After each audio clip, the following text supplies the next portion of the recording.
Francia, un país que muchos conocen por su arte, su elegancia y su historia llena de revoluciones, pero pocos saben que es el país más visitado del mundo, con más de 90 millones de turistas al año. ¿Por qué tanta gente se siente atraída por esta tierra? Porque cada rincón guarda una historia, un misterio y una huella del pasado que sigue viva hasta hoy. Y hoy te voy a llevar por un viaje que te hará ver Francia con otros ojos. Antes de comenzar esta increíble historia, suscríbete al canal para no perderte ningún viaje por el pasado. 1. El nacimiento de una tierra llamada Francia. Imagina por un momento que estamos viajando miles de años atrás, a una época en la que no existían castillos, ni reyes, ni siquiera el nombre Francia. Solo una tierra inmensa, cubierta por bosques espesos, ríos gigantescos y animales que hoy solo vemos en documentales. Allí vivían los galos, un conjunto de tribus que compartían lengua, costumbres y una profunda conexión con la naturaleza. Ellos no sabían que estaban construyendo los primeros capítulos de una de las historias más importantes de Europa. Los galos eran valientes, ingeniosos y muy unidos entre sí. Les encantaba celebrar, comerciar y defender su hogar con una pasión que impresionaba incluso a sus enemigos. Imagina aldeas de madera, mercados sencillos, guerreros con bigotes enormes y un mundo donde cada día era una aventura. Pero lo más curioso es que, aunque parecían pueblos pequeños y aislados, tenían una organización social sorprendente para la época. Líderes tribales, artesanos expertos y druidas que estudiaban la naturaleza como si fuera un gran libro sagrado. Era un mundo donde la magia, la tradición y la vida cotidiana se mezclaban como si fueran una sola cosa. Y lo interesante es esto. Ninguno de ellos imaginaba que su tierra, aquella que protegían con tanto orgullo, se convertiría en uno de los países más influyentes del planeta. Pero esa transformación empezaría muy pronto, porque al sur, un imperio gigantesco ya había puesto los ojos en estas tierras verdes y rebeldes. Y con él llegaría el primer gran cambio de la historia francesa. 2. La llegada de Roma, el gran cambio. Y aquí es donde la historia empieza a tomar un rumbo enorme. Recuerdas a los galos, ¿verdad? Ese pueblo orgulloso, fuerte y conectado con la naturaleza. Pues bien, al sur, un gigante estaba despertando interés por esas tierras. El Imperio Romano, una de las fuerzas más poderosas que el mundo antiguo había visto. Roma era como un enorme engranaje que avanzaba sin pausa. Tenía ejércitos disciplinados, ingenieros brillantes y una ambición que parecía no tener fin. Cuando Julio César puso su mirada en la Galia, no fue por casualidad. Esta región tenía recursos, tierras fértiles y una posición estratégica que Roma no estaba dispuesta a ignorar. Imagínalo así. Los galos vivían con su estilo libre y valiente, y de repente ven aparecer legiones romanas marchando como una sola máquina, con armaduras brillantes y una coordinación que pareciera imposible para la época. Era como si dos mundos completamente diferentes se encontraran frente a frente. Las guerras de la Galia fueron intensas. Los galos lucharon con todo lo que tenían, especialmente bajo el liderazgo de Vercingétorix, un joven guerrero que unió a varias tribus para resistir a los romanos. Fue una figura impresionante, valiente, estratégico y decidido. Pero Roma era demasiado grande, demasiado organizada, y finalmente César logró conquistar la región. ¿Y qué significó esta victoria para la futura Francia? Un cambio profundo.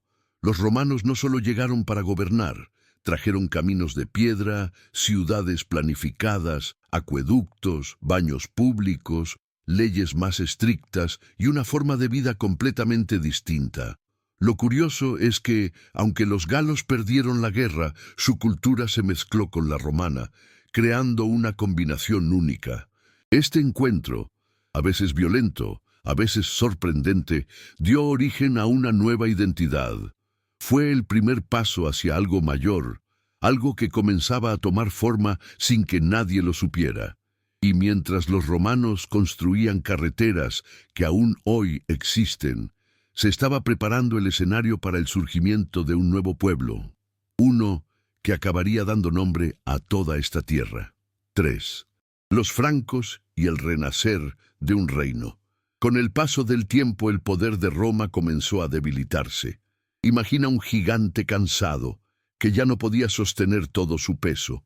Las ciudades romanas seguían en pie, los caminos todavía estaban allí, pero el imperio se estaba rompiendo lentamente. Y cuando eso pasa, otros pueblos ven la oportunidad de entrar en escena. Entre esos pueblos estaban los francos, un grupo germánico que vivía más al norte, en regiones frías y llenas de bosques. Eran fuertes, resistentes y tenían una manera de vivir muy distinta a la romana. Menos ciudades, más aldeas, más vínculos de lealtad entre guerreros. Lo interesante es que, en vez de destruirlo todo, muchos de estos pueblos adoptaron parte de la cultura romana, especialmente sus leyes, su idioma y sus costumbres. Cuando los romanos finalmente abandonaron la región, fue como si la Galia quedara a la espera de un nuevo líder, y los francos aprovecharon exactamente ese vacío. Aquí aparece una figura crucial, Clodoveo, Clovis en francés. Él era joven, ambicioso e inteligente, y entendió algo que muchos no veían. Si quería gobernar una tierra tan grande y diversa, necesitaba unir a los francos, y también ganarse a la población que aún mantenía tradiciones romanas y galas. Clodoveo comenzó a expandir su autoridad, enfrentó a otros líderes y tomó decisiones que cambiarían para siempre el rumbo de esta región. Una de las más importantes fue su conversión al cristianismo, não solo por motivos de fé, sino porque isso aproximou seu reino da igreja, que ainda tinha grande influência na Europa. Isso trouxe apoio político, social e até militar. Foi uma jogada estratégica brilhante. A partir de entonces, algo nuevo comenzó a surgir. Ya no era la Galia romana, ni tampoco simplemente territorio franco.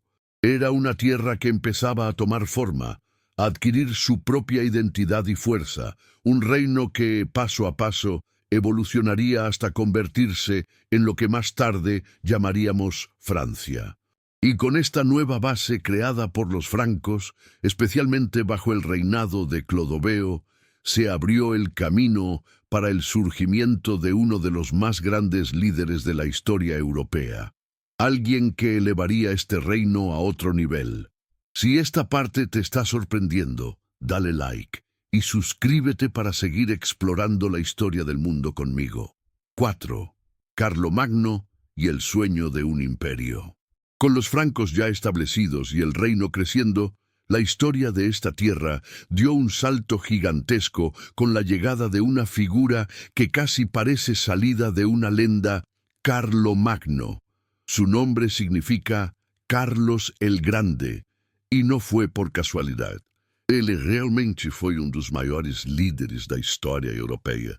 Imaginen a un hombre alto y fuerte, de imponente presencia, que no solo dirigía batallas, sino que también tenía grandes sueños. Carlomagno no solo quería gobernar un territorio, quería construir algo sólido y duradero, casi como revivir la grandeza que Roma había tenido, y sorprendentemente estuvo muy cerca de lograrlo. Cuando Carlomagno ascendió al poder, el reino franco ya era fuerte, pero aún necesitaba organización.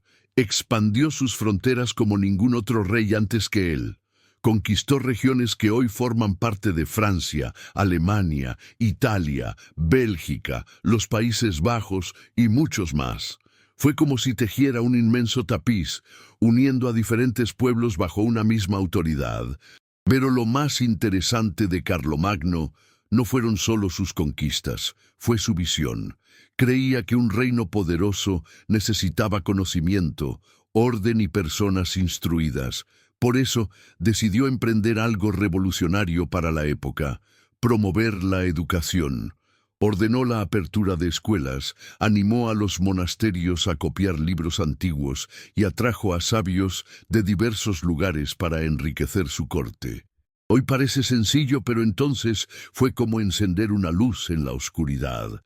Carlomagno también reorganizó las leyes, dividió el territorio en regiones administradas por representantes de confianza y creó un sistema para verificar que todos cumplieran con sus deberes. Todo esto contribuyó a mantener bajo control un reino tan extenso. Y hay un momento clave que muestra lo importante que se volvió. En el año 800, el Papa lo coronó como emperador del Sacro Imperio Romano. Fue un símbolo enorme. Significaba que Carlomagno no era solo un rey poderoso, sino alguien que había construido un imperio digno de la historia europea. Pero, como todo en la vida, esta grandeza también enfrentaría desafíos tras su muerte. Sus sucesores no poseían la misma fuerza ni visión, y poco a poco el imperio comenzó a fragmentarse. Sin embargo, una cosa quedó clara: Carlomagno dejó una huella profunda. Contribuyó a forjar la identidad europea, reforzó la importancia de la educación y fortaleció la región que más tarde se consolidaría como Francia. Y esta división del imperio allanaría el camino para la formación de nuevos reinos, nuevas dinastías, y para que Francia entrara en la Edad Media con una cara completamente diferente. 5. La Edad Media y los castillos que se elevaban. Después de la muerte de Carlomagno, su gran imperio comenzó a dividirse, casi como si un mapa enorme se rompiera en pedazos. Cada región empezó a tener sus propios líderes, sus propias preocupaciones y sus propios desafíos. Y es justamente en este escenario que Francia entra por completo en lo que llamamos la Edad Media. Imagínate este periodo como un mundo donde todo parecía construido para protegerse. Las ciudades crecían alrededor de murallas, los pueblos buscaban seguridad en fortalezas y los castillos empezaron a elevarse como gigantes de piedra en lo alto de las colinas. No eran castillos de cuento de hadas, eran construcciones imponentes, feitas para resistir ataques y mostrar poder.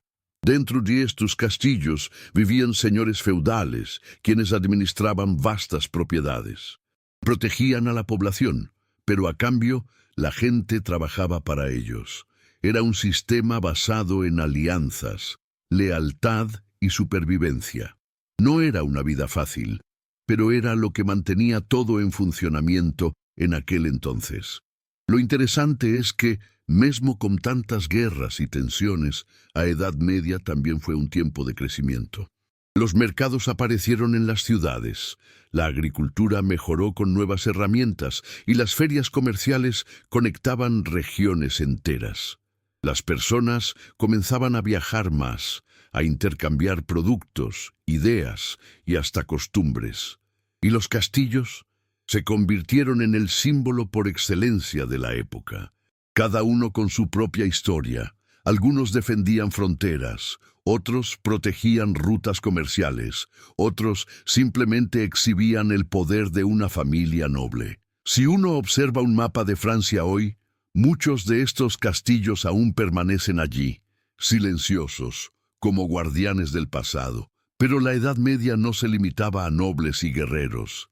Los campesinos, que vivían de la tierra, eran la base de la sociedad. Sus aldeas eran sencillas, con casas de madera, pequeños graneros y campos que cambiaban de color con las estaciones.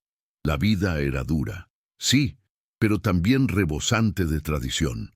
Fiestas, cosechas, creencias e historias transmitidas de generación en generación. Y mientras todo esto sucedía, Francia iba creciendo poco a poco, tomando forma, definiendo fronteras y construyendo una identidad más fuerte. Pero una gran tormenta se acercaba, un conflicto tan largo y tan intenso que pondría a prueba la resistencia de toda una nación. Y es ahí donde entra el siguiente capítulo de esta historia. 6. La Guerra de los 100 años. Un conflicto eterno. Después de siglos de castillos, alianzas y tensiones, Francia se vio envuelta en uno de los conflictos más largos y desgastantes de toda su historia, la Guerra de los 100 años. Y aunque su nombre suena exagerado, no lo es. Este conflicto duró 116 años, casi como si varias generaciones nacieran y murieran sin conocer un solo día de verdadera paz. Pero ¿cómo empezó todo esto? El origen está en una mezcla de disputas por territorios, derechos de sucesión y un detalle que muchos no imaginan. En la Edad Media, las familias reales europeas estaban tan entrelazadas por casamentos que a veces un rei de un país podía reclamar el trono de outro. Foi exatamente isso que aconteceu. O rei da Inglaterra acreditava que tinha direito ao trono francês, e França, claro, não aceitou essa ideia. A partir de entonces, começaram batalhas que pareciam intermináveis. Imaginem enormes campos repletos de soldados, arqueros ingleses com seus famosos arcos largos, jinetes franceses a lomos de enormes caballos de guerra y pueblos enteros asolados por el saqueo, el hambre y la destrucción. Era un escenario cruel, caótico y a menudo desesperado. Pero algo fascinante surgió en medio del caos: la figura de Juana de Arco. Una joven campesina sin formación militar afirmaba tener la misión de salvar a Francia. Y lo más increíble es que su convicción era tan fuerte que logró inspirar a un país entero. Vestida con armadura, lideró tropas, animó soldados, enfrentó peligros enormes y ayudó a cambiar el rumbo de la guerra. Juana no era una guerrera cualquiera, era un símbolo.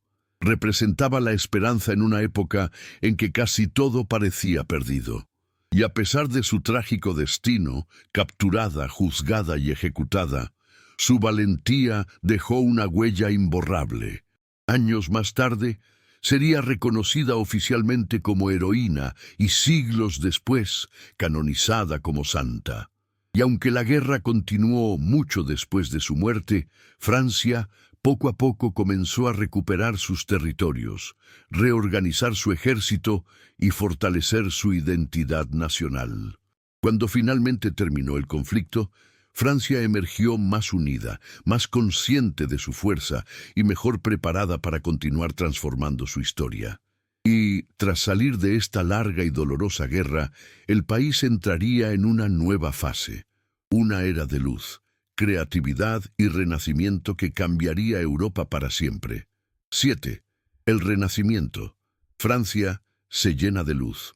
Tras más de un siglo de guerra, Francia necesitaba respirar. Había perdido gente, tierras, recursos, pero algo poderoso seguía vivo: el deseo de reconstruir. Y es justamente en ese momento, casi como si el país despertara después de una larga noche, que llega una nueva etapa llena de luz, creatividad y transformación: el Renacimiento. Imagina este periodo como abrir una ventana después de años de oscuridad. De repente, entra aire fresco, nuevas ideas, nuevas formas de ver el mundo. Los franceses, cansados de tanta destrucción, comenzaron a mirar hacia el arte, la ciencia y el conocimiento como formas de renacer. En los grandes valles, como el Valle del Loira, los reyes y nobles empezaron a construir castillos completamente diferentes a los de la Edad Media. Ya no eran fortalezas para la guerra, eran palacios elegantes, con enormes ventanas, jardines perfectos y detalles que parecían obra de artistas, porque realmente lo eran. Era la belleza reemplazando la violencia. Los reyes de Francia, especialmente Francisco I, se enamoraron del arte italiano y comenzaron a traer para su corte a algunos de los mayores artistas da Europa. Entre eles, un nome que até quem não entende de arte já ouviu: Leonardo da Vinci. Sí, Leonardo pasó sus últimos años en Francia, donde trabajó, estudió y compartió sus ideas con el rey. E acredita-se que ele levou consigo obras famosas, como a própria Mona Lisa, que hoje está no Louvre, graças justamente a essa ligação. Pero el renascimento não foi solo arte, foi uma explosão de pensamento. Se revisaron libros antiguos, se estudiaron ciencias, se diseñaron nuevas herramientas y surgieron ideas que impulsaron la medicina, la matemática y la arquitectura. Las universidades francesas se fortalecieron y la curiosidad se volvió un valor esencial. La vida cotidiana también empezó a cambiar. Las ciudades crecieron, el comercio se amplió y las personas se abrieron a ideas más modernas, cuestionando el mundo a su alrededor. Francia volvía a respirar y ahora respiraba conocimiento. Sin embargo, como toda transformación profunda, este período también trajo debates religiosos, nuevas tensiones y desafíos que marcarían a la sociedad francesa. Ese nuevo despertar cultural acabaría esbarrando en conflictos internos que darían forma a los próximos séculos. Pero lo esencial es esto: el Renacimiento devolvió a Francia la luz, el esplendor y la creatividad. Y con esta energía renovada, el país estaba a punto de entrar en una fase donde el arte, el poder y la ambición se fusionarían de una manera nunca antes vista. ¿Te imaginas vivir en esa época? Si quieres más relatos así, asegúrate de suscribirte ahora mismo. 8. Absolutismo, cuando el rey lo era todo.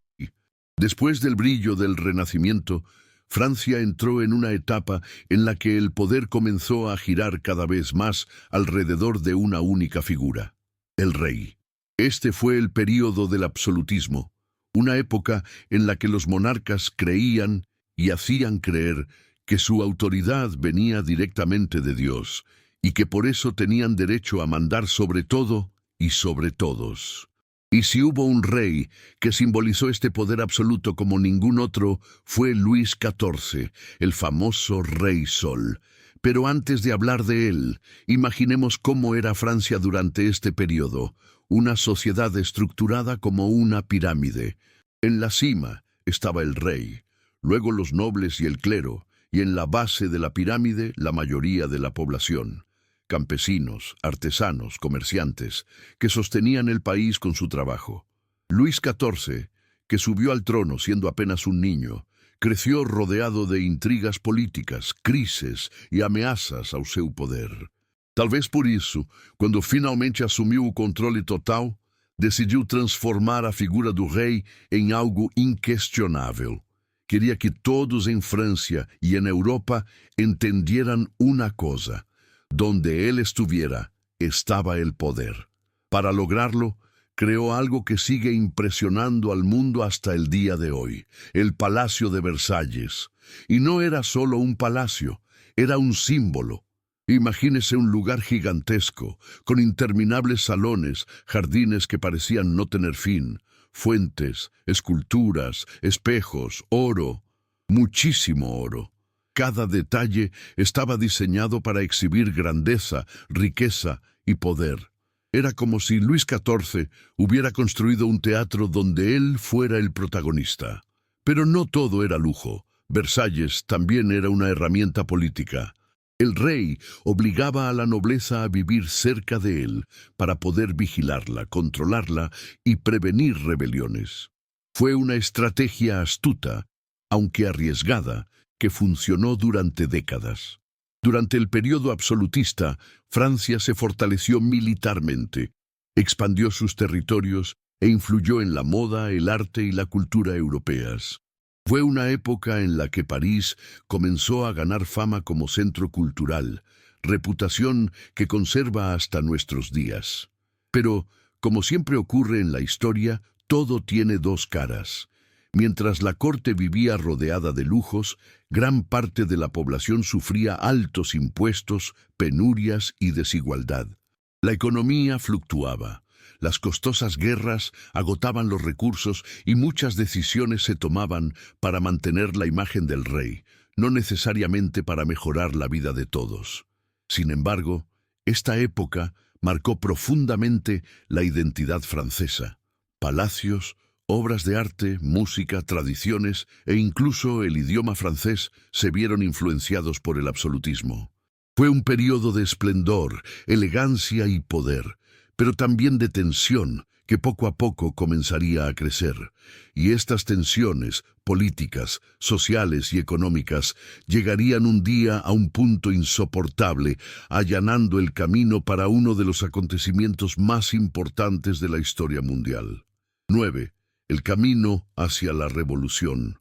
Una olla de presión a punto de estallar. Hasta aquí vimos cómo Francia, bajo el absolutismo, brillaba por su arte, su elegancia y la figura poderosa de sus reyes. Pero, como te dije antes, todo ese brillo tenía sombras, y conforme los años avanzaban, esas sombras comenzaron a crecer como una nube encarregada antes da tempestade. Imagina que la sociedad francesa era como una gran olla de presión. Por fuera parecía firme, sólida, casi perfecta, pero por dentro la temperatura estaba subiendo cada vez más. La nobleza y el clero vivían rodeados de privilegios, pagando pocos impuestos o ninguno. Mientras tanto, quienes sostenían todo el sistema eran precisamente el grupo con menos ventajas, el tercer estado, compuesto por comerciantes, artesanos, campesinos e incluso profesionales como médicos y abogados. Millones de personas cargaban con un peso que ya no podían soportar. Y por si fuera poco, Francia atravesaba graves problemas económicos. Las guerras largas y costosas, especialmente la ayuda prestada a la Revolución Americana, agotaron las arcas del Estado. En teoría, parecía un gesto noble. En la práctica, dejó las finanzas francesas más frágiles que nunca. Los precios subían. El pan, alimento básico de la población, se encarecía cada vez más y el descontento se extendía como la pólvora. La gente empezaba a preguntarse, ¿por qué unos tienen tanto y otros tan poco? ¿Por qué trabajamos tanto y seguimos viviendo igual? ¿Por qué los que mandan no escuchan? Y fue precisamente durante esta época cuando surgieron nuevas ideas que lo revolucionarían todo, los filósofos de la Ilustración. Figuras como Montesquieu, Voltaire y Rousseau defendieron conceptos revolucionarios para la época: libertad, igualdad, participación en el gobierno, derechos naturales. Ideas que hoy parecen obvias, pero que entonces fueron como encender una antorcha en la oscuridad. Síganme. La población estaba cansada. Las nuevas ideas avivaban los debates y la economía estaba en crisis. Cuando Luis XVI, que entonces reinaba, intentó reformar los impuestos para equilibrar las cuentas, se topó con la resistencia de la nobleza. Y entonces, amigo mío, fue como agitar con más fuerza una olla que ya estaba a punto de explotar. Finalmente, en 1789, el rey convocó los Estados Generales, una gran asamblea con representantes de los tres grupos sociales. Parecía un intento de resolver la crisis, pero lo que sucedió fue todo lo contrario. El tercer estado tomó conciencia de su fuerza y decidió que no volvería a aceptar un trato inferior. Conforme se organizaban, surgía una frase que cambiaría la historia de Francia y del mundo para siempre. La nación somos nosotros. Y fue este sentimiento, esta nueva conciencia colectiva, lo que impulsó a Francia directamente hacia uno de los capítulos más intensos, dramáticos y transformadores de la historia de la humanidad. Y es precisamente ahí donde llegamos al siguiente tema, donde la olla finalmente cede y explota. 10. La Revolución Francesa estalla cuando el pueblo decide escribir su propio destino. ¿Recuerdan la olla a presión que mencionamos en el tema anterior?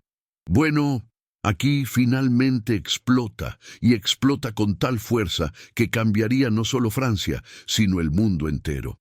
En 1789, el tercer estado, harto de ser ignorado, hizo algo sin precedentes. Se autoproclamó Asamblea Nacional, proclamándose representante de la verdadera voluntad de la nación. Esto en sí mismo, ya era audaz. Pero el pueblo francés estaba a punto de ir aún más lejos. En París reinaba una tensión palpable. Las calles estaban abarrotadas, los mercados bullían de actividad y las discusiones se desataban en cada esquina. Parecía que todos presentían que algo trascendental estaba a punto de suceder. Y, en efecto, sucedió el 14 de julio de 1789, cuando una multitud de parisinos marchó hacia la Bastilla, fortaleza y prisión que simbolizaba el poder absoluto del rey. Imaginen la escena, multitudes con herramientas improvisadas, gritando, empujando, decididas a tomar ese símbolo de autoridad. Cayó la Bastilla, y cuando eso sucedió, fue como si toda Francia por fin hubiera encontrado el valor. Aquel día se convertiría en uno de los hitos más importantes de la historia francesa. A medida que aumentaban las tensiones, la Asamblea Nacional comenzó a transformar las ideas en acciones, y una de estas decisiones fue histórica: la abolición de los privilegios feudales, seguida poco después por la famosa Declaración de los Derechos del Hombre y del Ciudadano. Allí, por primera vez, se afirmó que todos los hombres nacen libres e iguales, que la ley debe aplicarse a todos, que nadie puede ser encarcelado sin causa, y que el poder emana del pueblo, no de un rey, no de una familia, sino de todo el pueblo. Estas ideas fueron revolucionarias para el siglo XVIII. Eran casi impensables. Y precisamente por eso provocaron una ola de entusiasmo y también de temor. Para muchos fue el comienzo de un futuro brillante. Para otros, una amenaza al orden que habían conocido toda su vida. El rey Luis XVI, en su intento por mantener cierto control, se enfrenta a dificultades. Las decisiones de la Asamblea limitan su poder, y el país parece cada vez más dividido entre grupos con puntos de vista completamente diferentes. Hay debates acalorados, protestas, conflictos y una constante sensación de que el mundo podría derrumbarse en cualquier momento. En 1791 ocurrió un suceso que conmocionó profundamente a Francia: el intento de fuga de la familia real. El rey y su familia intentaron huir para refugiarse en el extranjero, pero fueron reconocidos y capturados.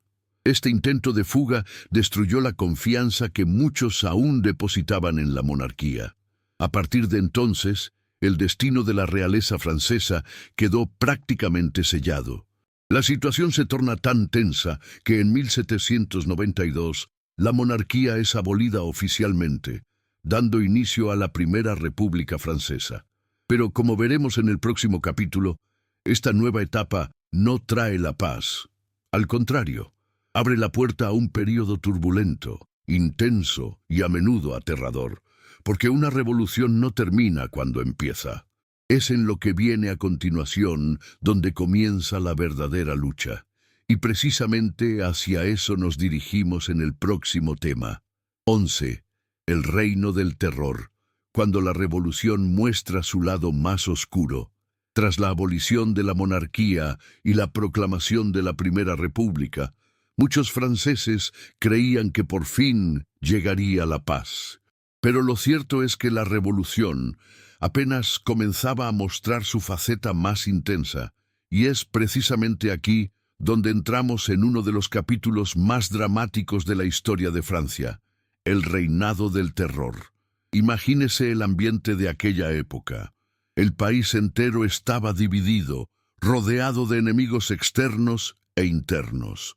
Muchas monarquías europeas temían que la revolución se extendiera y, por lo tanto, declararon la guerra a Francia. Dentro del país, grupos rivales luchaban por el poder y nadie sabía en quién confiar. Era como si Francia intentara reinventarse mientras arrasaba con todo a su alrededor. Para hacer frente a esta inestabilidad, surge una figura central: Maximilien Robespierre, un líder revolucionario entregado, inteligente y disciplinado, defensor radical de los principios de la revolución. Él y el Comité de Salvación Pública asumen la tarea de proteger la República.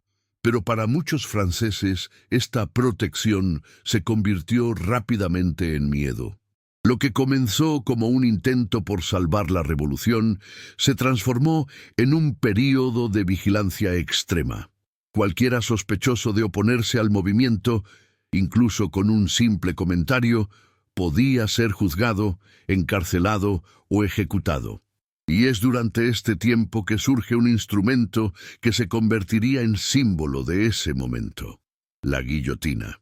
Los revolucionarios veían la guillotina como algo igualitario.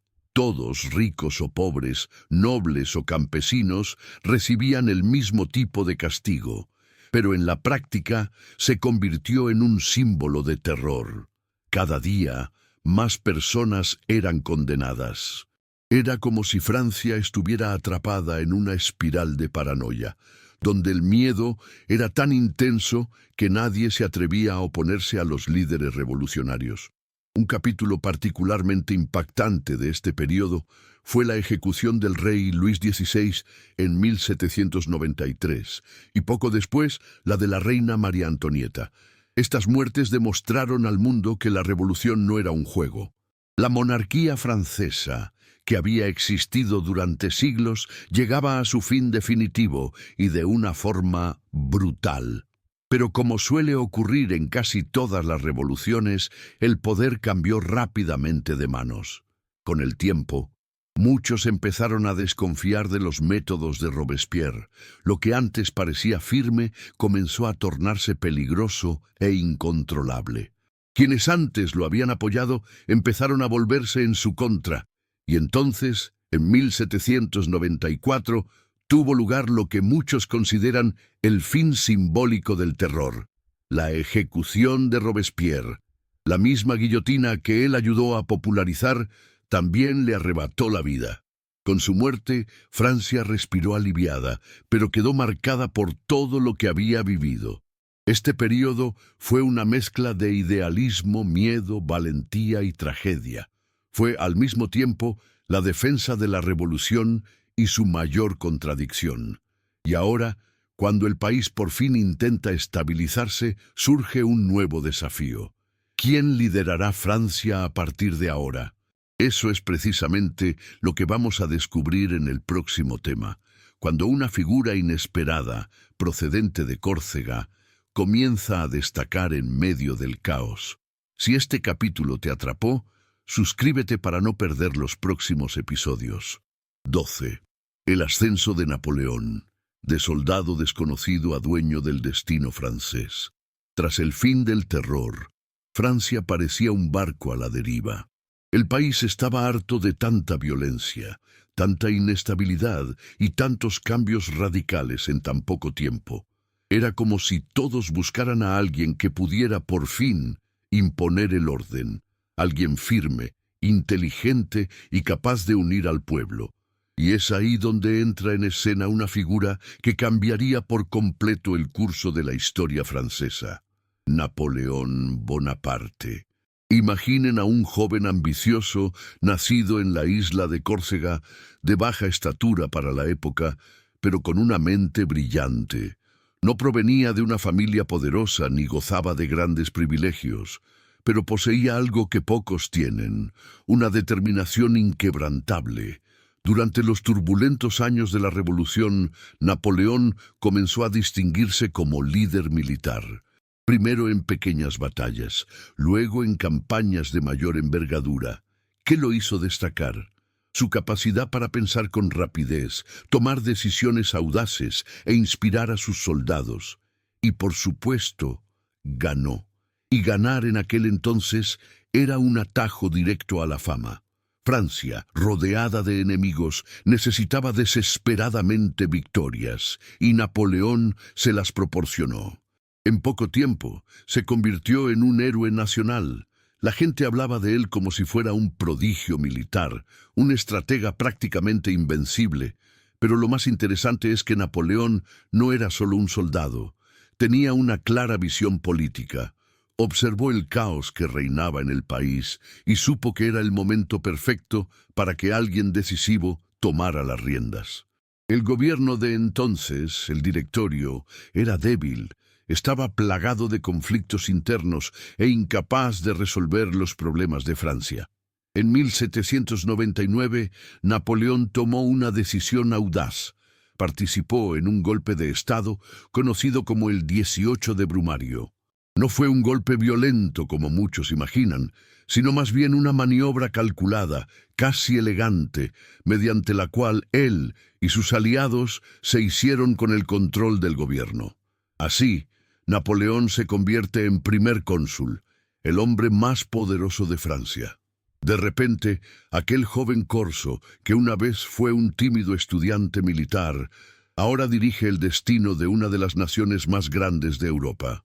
Y lo más impresionante, la población francesa, cansada de crisis e inestabilidad, lo acepta e incluso lo apoya, porque Napoleón trae algo que la gente anhelaba desde hacía mucho tiempo: orden, claridad y estabilidad. A partir de ese momento, la historia de Francia entra en una nueva fase, en la que se llevarán a cabo profundas reformas, se librarán guerras gigantescas y el país volverá a ser completamente rediseñado. Porque Napoleón aún no había llegado a la cima. Quería más, mucho más. Y es precisamente este siguiente paso, la transformación de Napoleón en emperador y su gigantesco impacto en Europa, el que exploraremos en el próximo tema. 13. El Imperio Napoleónico, cuando Francia intenta gobernar toda Europa. Tras asumir el cargo de primer cónsul, Napoleón ya ostentaba un poder enorme, pero como bien saben, hay quienes no nacen para vivir en la mediocridad. Y Napoleón era así. Para él, gobernar Francia no era suficiente. Quería transformarla en la nación más poderosa del continente, y quería hacerlo bajo su propia corona. En 1804, ante un París abarrotado, Napoleón dio un paso histórico. Se proclamó emperador de los franceses, y lo hizo de forma simbólica y audaz. Durante la ceremonia en la Catedral de Notre Dame, se colocó él mismo la corona, en lugar de dejarla en manos del Papa. Era como si dijera: mi destino no me lo entrega nadie, yo mismo lo tomo. A partir de entonces, comienza una etapa impresionante de la historia francesa. Napoleón organiza el país con una eficiencia casi militar, crea códigos legales, como el famoso Código Napoleónico, que aún hoy influyen en los sistemas jurídicos de todo el mundo, reorganiza la educación, mejora la economía y fortalece el Estado. Mientras tanto, en el escenario internacional, el emperador se transforma en una tormenta que arrasa Europa. Imagina mapas que se redibujan como si fueran piezas de un tablero de ajedrez, ejércitos marchando a través de campos helados, ciudades fortificadas, fronteras antiguas que se desmoronan una tras otra. Napoleón cosechó victorias impresionantes: Austerlitz, Jena, Wagram, batallas donde su estrategia parecía casi sobrenatural. Era capaz de prever movimientos que otros generales ni siquiera podían imaginar. Y poco a poco, el imperio francés creció y creció aún más. Pero como siempre ocurre con las ambiciones desmesuradas, esto también crea enemigos de gran envergadura. Inglaterra, Rusia, Austria, Prusia, todas se unieron en sucesivas coaliciones para intentar detener el avance francés. Era como si toda Europa estuviera dividida en dos polos, los que aceptaban a Napoleón y los que luchaban para detenerlo. Y aquí es importante destacar algo. Napoleón transformó profundamente el continente. Cambió gobiernos, impuso reformas, derrocó estructuras antiguas y difundió ideas revolucionarias sin siquiera darse cuenta. Muchas regiones de Europa solo adoptaron principios modernos debido a esta presión francesa. Pero estos cambios tuvieron un alto precio: largas guerras, destrucción y la constante sensación de que el imperio siempre estaba al borde del colapso. El punto de inflexión se produce cuando Napoleón decide invadir Rusia en 1812. Esta campaña, una de las más famosas de la historia, marca el inicio del declive del emperador. El intenso frío, la escasez de suministros y la estrategia rusa de retirarse arrasando con todo a su paso provocaron que el poderoso ejército francés, que parecía invencible, regresara a casa prácticamente aniquilado. Y es en este frágil momento cuando los enemigos de Napoleón se unen una vez más. Francia pierde fuerza y en 1814 Napoleón se ve obligado a abdicar. Es enviado a la isla de Elba, un pequeño islote en el Mediterráneo, lejos de todo el poder que una vez ostentó. Pero, y aquí llega uno de los momentos más sorprendentes de la historia, logra escapar y regresar a Francia. Cuando vuelve a pisar suelo francés, miles de soldados que debían arrestarlo simplemente lo saludan. Era como si dijeran, si tú vuelves, nosotros también volvemos contigo. Así comienza su regreso, conocido como los 100 días, un periodo breve e intenso en el que Napoleón intenta recuperar su imperio. Pero esta vez toda Europa se une contra él. El clímax tiene lugar en Waterloo en 1815, una batalla decisiva y dramática que pone fin al sueño imperial de Napoleón. Esta vez es enviado mucho más lejos, a la isla de Santa Elena, en medio del Atlántico, donde pasaría sus últimos días. El imperio napoleónico llegó a su fin, pero la Francia que dejó atrás jamás volvería a ser la misma. Había transformado el país, Europa e incluso la idea moderna del Estado. Y es precisamente aquí donde comenzamos a entrar en un nuevo capítulo de la historia francesa: la reconstrucción post-napoleónica y la búsqueda de una identidad más estable, que exploraremos en el próximo tema. 14. La reconstrucción y el siglo XIX. Francia busca estabilidad en medio de cambios constantes. Tras la caída definitiva de Napoleón en 1815, Francia parecía un país exhausto.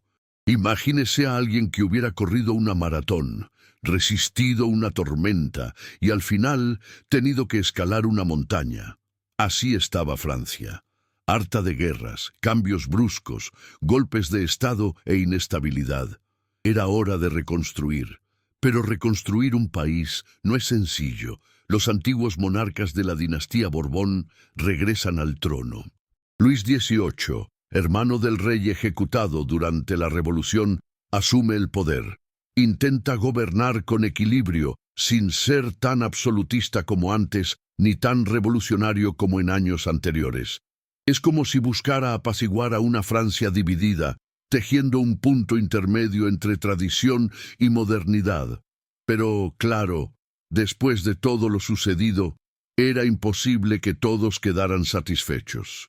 Algunos querían más libertad y reformas, otros un retorno completo al antiguo orden. El país vivía en una situación de tensión constante, siempre al borde de romperse. Tras la muerte de Luis XVIII, su hermano Carlos X ascendió al trono e intentó reinstaurar prácticas muy conservadoras. Esto reavivó las tensiones y encendió una nueva llama revolucionaria. Y es entonces, en 1830, cuando Francia experimenta otro cambio, la Revolución de Julio, que derroca a Carlos X. Entonces surge un nuevo rey, Luis Felipe I, conocido como el Rey Ciudadano. Intenta gobernar como un monarca más cercano al pueblo, más burgués y menos aristocrático. Y durante un tiempo parece funcionar. Francia experimenta avances en la economía, el comercio y la industria. Las ciudades crecen, las fábricas se multiplican y los trenes comienzan a recorrer el país como serpientes de hierro que anuncian el futuro. Pero, como quizá ya sepas, la Francia del siglo XIX distaba mucho de ser pacífica. Con el auge de las industrias, también crecieron las desigualdades. Los trabajadores empezaron a exigir mejores condiciones. El coste de la vida aumentó y cada crisis económica provocó un nuevo descontento social. Llegó entonces 1848, un año explosivo en toda Europa. En París, las calles se llenaron de protestas, la gente levantó barricadas y exigió un cambio. Luis Felipe abdicó y Francia volvió a ser una república, la Segunda República. En medio de este escenario aparece una figura familiar, con un nombre muy conocido: Luis Napoleón Bonaparte, sobrino de Napoleón. Es elegido presidente de la República, pero siguiendo la tradición familiar, pronto ambiciona un poder mayor. En 1852 da un golpe de Estado y se proclama Napoleón III, dando inicio al Segundo Imperio. Lo más llamativo es que, a pesar de la controversia, este período trajo consigo profundas transformaciones. Francia invirtió en proyectos de gran envergadura: ferrocarriles, expansión económica y reconstrucción urbana. París, por ejemplo, fue completamente renovada bajo el liderazgo del barón Haussmann, adquiriendo amplias avenidas, parques y el aspecto moderno que conocemos hoy. Pero una vez más, todo cambia con la llegada de los conflictos externos. El golpe más duro se produce en la Guerra Franco-Prusiana, 1870-1871. Francia es derrotada, Napoleón III es capturado y su imperio llega a su fin. La humillación es enorme, y el país aún se enfrenta a la turbulenta Comuna de París, un gobierno revolucionario que dura apenas unos meses, pero deja profundas cicatrices. Finalmente, en 1871, nació una nueva forma de gobierno, la Tercera República. Y después de décadas de altibajos, golpes de Estado, revoluciones e imperios, Francia finalmente pareció encontrar un camino más estable, un modelo que perduraría hasta la Segunda Guerra Mundial. Todo el siglo XIX fue como un gran laboratorio político. Monarquías, repúblicas, imperios, coexistiendo en apenas unas décadas. Fue un período de intensa transformación, en el que Francia intentó reencontrarse tras las convulsiones de la Revolución y las guerras napoleónicas. Y ahora, con la formación de la Tercera República, entramos en una fase completamente nueva. La llegada de la modernidad, la acelerada industrialización y los desafíos del siglo XX que veremos en el próximo tema. 15. La Tercera República y el nacimiento de la Francia moderna. Cuando finalmente se estableció la Tercera República en 1871, Francia parecía como alguien que, tras tropezar innumerables veces, por fin había encontrado el equilibrio para caminar con paso firme. Pero no crean que fue un camino fácil. De hecho, fue un período lleno de desafíos, tensiones y profundas transformaciones. Primero, imaginemos el clima emocional del país. Francia acababa de perder la guerra franco-prusiana, había visto capturado al emperador Napoleón III y posteriormente se había enfrentado a la violenta revuelta de la Comuna de París, que dejó profundas cicatrices. Era como si la nación hubiera recibido un golpe tras otro. Pero, a pesar de todo, Francia decidió seguir adelante, reconstruirse y mirar hacia el futuro. La Tercera República comenzó con cierta timidez, casi como si dudara de su permanencia. Al fin y al cabo, monárquicos y republicanos seguían disputándose el control del país. Durante mucho tiempo hubo disputas en el Parlamento, acalorados debates e incluso la posibilidad de restaurar la monarquía. Pero esta restauración nunca se concretó y, poco a poco, la República se fue fortaleciendo. Y es aquí donde Francia comienza a transformarse en algo más parecido a lo que conocemos hoy. Las ciudades crecen, las industrias se multiplican, las vías férreas conectan el país de punta a punta y la economía se moderniza. París se consolida como un vibrante centro cultural, repleto de artistas, escritores, pensadores, animados cafés, debates intelectuales e ideas innovadoras. Es como si Francia se iluminara por doquier. Pero uno de los avances más notables de este período se produjo en la educación. Francia decidió que todos, absolutamente todos, debían tener acceso a una educación básica gratuita, obligatoria y laica. La idea era simple y poderosa: formar ciudadanos capaces de pensar, cuestionar y participar en la vida pública. Este cambio creó una generación completamente nueva, menos ligada a las tradiciones aristocráticas y más afín a los valores modernos. Por supuesto, no todo fue fácil. La Tercera República afrontó graves crisis políticas, como el famoso caso Dreyfus, que dividió al país entre quienes creían en la inocencia del oficial militar judío injustamente acusado y quienes defendían su culpabilidad.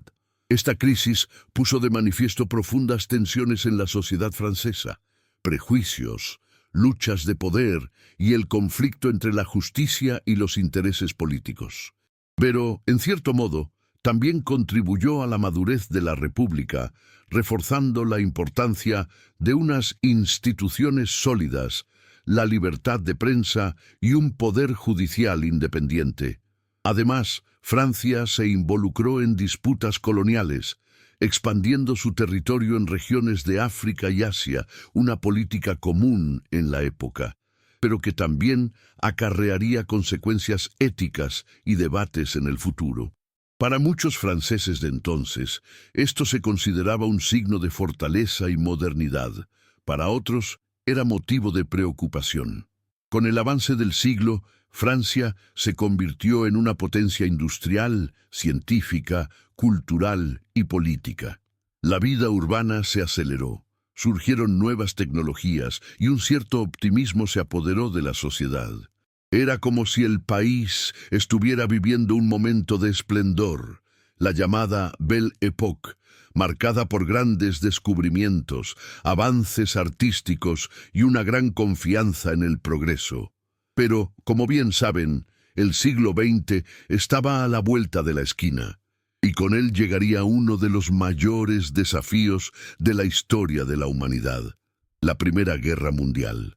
Y es a este dramático momento al que nos dirigiremos en el siguiente tema, siguiendo la cronología que comenzó allá por los galos y que ahora nos lleva al primer gran conflicto mundial. Francia no es solo un país, es un legado vivo. Cada batalla, cada rey, cada idea revolucionaria y cada obra de arte construyeron una identidad que sigue inspirando al mundo entero. Y mientras sus calles misturan o pasado como presente, Francia nos lembra que a historia nunca termina, apenas se transforma. Si este viaje te tocó, imagina lo que aún queda por descubrir en nuestro próximo destino. Gracias por acompañarme en esta historia. Suscríbete al canal y activa la campanita para seguir viajando por el tiempo.